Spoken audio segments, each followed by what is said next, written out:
दोस्तों, इस चैप्टर का यह अंतिम वीडियो है। इस वीडियो को मिलाकर इस चैप्टर के कुल 14 वीडियो हो जाएंगे। हर एक वीडियो आपको समझने के लिए बहुत ही बारीकी से बनाया गया है। आशा है कि आपने सब वीडियो देखे होंगे और अगर नहीं देखे हैं तो ज़रूर देखिए। मेरे YouTube के चैनल पे सारे वीडियो मौजूद हैं। चैनल सब्सक्राइब करने के लिए आप YouTube में संतोष भगत साइंस टाइप करके सर्च कर सकते हैं। तो मेरे चैनल को सर्च कीजिए, सब्सक्राइब कीजिए और पूरा चैप्टर अच्छे से समझिए। दोस्तों, चैप्टर समझने के बाद इस पाठ पर आधारित प्रश्न भी हल कीजिए।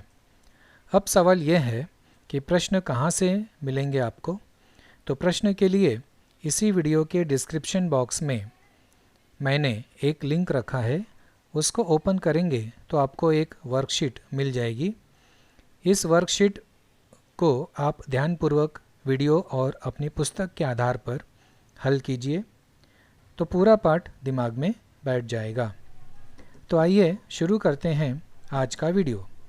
दोस्तों, आधुनिक आवर्त सारणी के तृतीय आवर्त का निरीक्षण करने पर यह पता चलता है कि बाईं ओर के तत्व सोडियम, मैग्नीशियम ये धातु हैं और दाहिनी ओर के तत्व जैसे सल्फर, क्लोरीन ये अधातु हैं। मतलब बाईं ओर धातु और दाहिनी ओर अधातु, और इन दोनों के मध्य ये सिलिकॉन एक धातु सदृश है।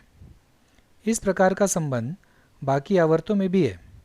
तो बच्चों, आइए पता करते हैं कि बाईं ओर धातु और दाहिनी ओर अधातु क्यों है। बच्चों, आप लोगों को आयनिक यौगिक क्या होता है ये पता है। एक उदाहरण है सोडियम क्लोराइड का। सोडियम क्लोराइड एक आयनिक यौगिक है। इस यौगिक में यह सोडियम का आयन धन आयन होता है।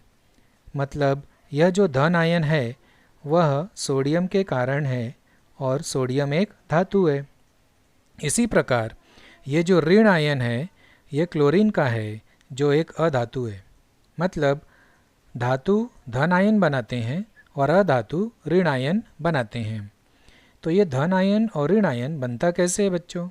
किसी भी परमाणु में बाह्यतम कवच में स्थित इलेक्ट्रॉन और केंद्रक में स्थित प्रोटॉनों के मध्य के कवचों में भी इलेक्ट्रॉन होते हैं, जिससे केंद्रक और बाह्यतम कवच के बीच का आकर्षण बल कम हो जाता है, जिससे बाह्यतम कवच में स्थित इलेक्ट्रॉनों का आकर्षण बल कमजोर होने के कारण इस कवच से निकल जाता है। मतलब एक इलेक्ट्रॉन का त्याग हो जाता है। एक इलेक्ट्रॉन का त्याग होने से एक धनावेश बढ़ जाता है। देखो यहाँ पर सोडियम के परमाणु में 11 धनावेशित प्रोटॉन और 11 ऋण आवेशित इलेक्ट्रॉन हैं। एक इलेक्ट्रॉन का त्याग करने पर ऋण आवेशित इलेक्ट्रॉन हो जाता है 10 तथा धन आवेश 11 ही रहता है। तो एक धनावेश अधिक हो गया। एक धनावेश अधिक होने के कारण सोडियम पर एक धनावेश आ जाता है। तत्वों की यह प्रवृत्ति अर्थात विद्युत धनता अर्थात उस तत्व का धात्विक गुणधर्म है। मतलब जो तत्व इलेक्ट्रॉन का त्याग करते हैं वो धातु होते हैं। आधुनिक आवर्त सारणी में किसी भी समूह में ऊपर से नीचे की ओर जाने पर नई कक्षा का निर्माण होता है, जिसके कारण केंद्रक और संयोजकता इलेक्ट्रॉन के बीच का अंतर बढ़ता जाता है, जिसके कारण दोनों के बीच का आकर्षण बल कम हो जाता है और इलेक्ट्रॉन त्यागने की प्रवृत्ति बढ़ती जाती है। अर्थात किसी भी समूह में ऊपर से नीचे की ओर जाने पर तत्वों का धात्विक गुणधर्म बढ़ते जाता है। समझ में आया बच्चों? समूह में ऊपर से नीचे इलेक्ट्रॉन त्यागने की प्रवृत्ति बढ़ती जाती है क्योंकि केंद्रक और बाह्यतम कवच के बीच की दूरी बढ़ते जाती है, जिससे आकर्षण बल कमजोर होते जाता है।